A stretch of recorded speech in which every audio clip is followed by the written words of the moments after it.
Hello mga ka-Rails, good morning. Ang buhay ay pasarapan. Parang ito lang spam. 'Di ba? Sabi niya diyan, spam, 25% less sodium.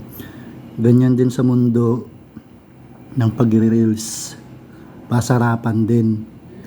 Minsan, madami kang nai-encounter na mga hindi magagandang pangyayari, pero wag kang titingin doon, go lang ng go, tuloy mo lang. Kasi sa mundo ng pagre-reels, gaya nga ng sabi ko, parang ito lang spam, pero marami sa kanila, lalo yung mga may mga group na sabi bubuhatin ka, papalaguin ka, pero siguro 1% sa sinasabi nila ay totoo.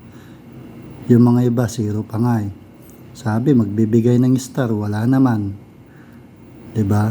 So, ito na ngayon ang katunayan. Ganitong nangyari niyan. Yan. Yan na siya. Yung spam, nagiging ganyan na. So, kawawa naman yung mga umaasa. Lalo yung sa star.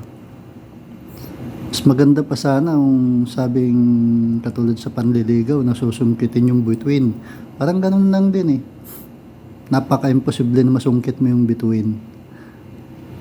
Sa star, sa reels, madali lang, pero bakit di pa nagagawa? Nagpapaasa. So parang ganyan lang.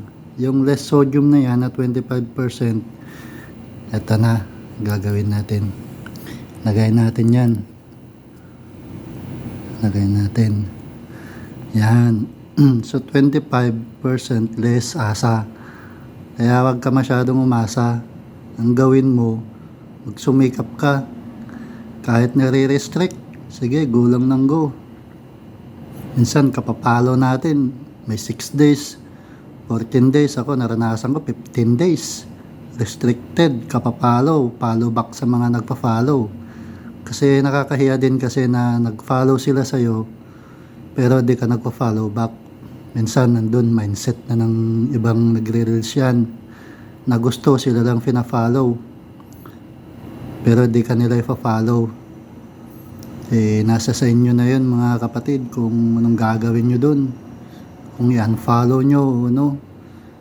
Katulad ngayon, naka-restrict pa ako ng may 48 hours. After 48 hours ko pa mababalikan yung mga pending na nag-follow sa akin.